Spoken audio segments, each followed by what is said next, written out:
अकबर का साला। बीरबल अकबर को बहुत प्रिय थे और अपनी बुद्धिमत्ता के कारण बीरबल को अकबर से सम्मान भी बहुत मिलता था।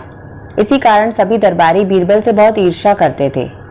ईर्ष्या करने वालों में एक अकबर का साला भी था। वो हमेशा चाहता था कि उसे भी बीरबल जैसा सम्मान मिले।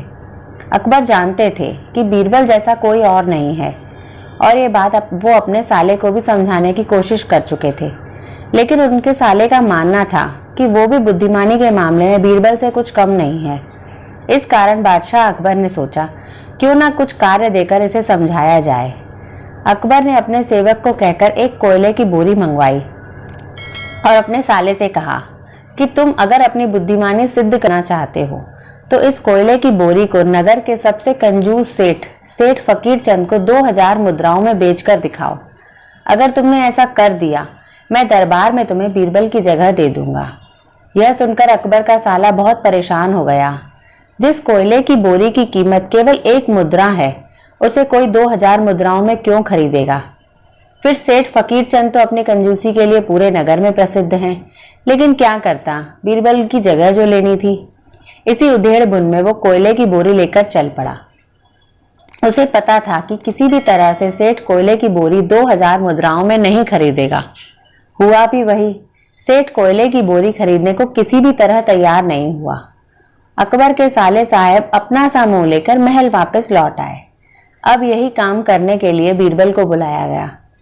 पूरी बात सुनने के बाद बीरबल बोले, महाराज, पूरी बोरी क्या, मैं कोयले का एक टुकड़ा ही सेठ फकीर चंद को 5000 मुद्राओं में बेच सकता हूँ।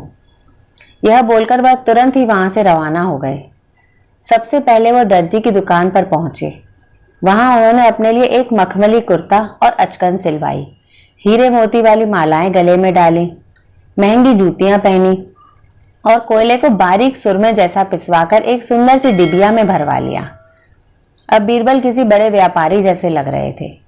इसके बाद बीरबल एक मेहमान घर में जाकर रुक गए और इश्तिहार दे दिया कि फारस देश से एक बड़े व्यापारी आए हैं जिनके पास करिश्माई सुरमा है, जिसे आंखों पर लगाने से पूर्वजों के दर्शन हो जाते हैं और यदि उन्होंने कहीं धन गाड़ा हो तो उसका भी पता वो बता देते हैं। यह बात पूरे नगर में फैल गई। बात सेठ फकीरचंद के कानों तक भी पहुंची। सेठ ठहरा एक नंबर का लालची। उसके मन में पूर्वजों का गड़ा धन पाने का लालच आ गया। वह तुरंत उस मेहमान घर पहुंच गया जहां बीरबल व्यापारी के भेष में ठहरे हुए थे। व्यापारी बने बीरबल को तो सेठ का ही इंतजार था। सेठ ने बीरबल के सामने सुरबा खरीदने की इच्छा जाहिर की। बीरबल ने 8000 मुद्राएं दाम बताया। मोल भाव करने के बाद 5000 मुद्राएं दाम तय हुआ।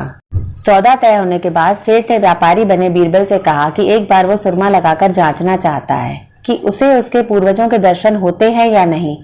अगर दर्शन नहीं होते तो वह सौदा नहीं करेगा। बीरबल बोले, आप बिल्कुल जांच सकते हैं, पर यह सुरमा केवल किसी चौराहे पर ही काम करता है, तो अगर आप इसे जांचना चाहते हैं तो आपको नगर के चौराहे पर ही इस सुरमे का उपयोग करके देखना पड़ेगा। सेठ जी तुरंत इसके लिए तैयार हो गए। नगर के चौराहे पर सुरमे का चमत्कार देखने के लिए भीड़ जमा हो गई। तब बीरबल ने ऊंची आवाज में कहना शुरू किया, अभी ये सेठ जी चमत्कारी सुरमा लगाएंगे और अगर ये उन्हीं की औलाद है जिन्हें ये अपना माँ बाप समझते हैं तो इन्हें इनके पूर्वजों के दर्शन होंगे और वो इन्हें गड़े धन के बारे में भी बताएंगे। लेकिन अगर ये माँ या बाप में से किसी एक की भी असल संतान नहीं है तो सुरमा काम नहीं करेगा। ऐसा कहते ही बीरबल ने सेठ जी की आंखों में सुरमा लगा दिया और सेठ जी को आंखें बंद करने के लिए कहा।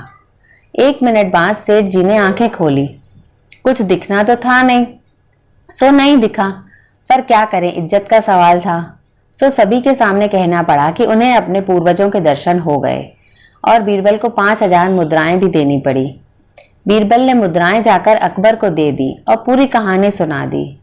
अकबर का साला भी पूरी बात सुन रहा था। सारी बात सुनने के बाद वो चुपचाप दरबार से चला गया। फिर कभी उसने अकबर से बीरबल का स्थान नहीं मांगा।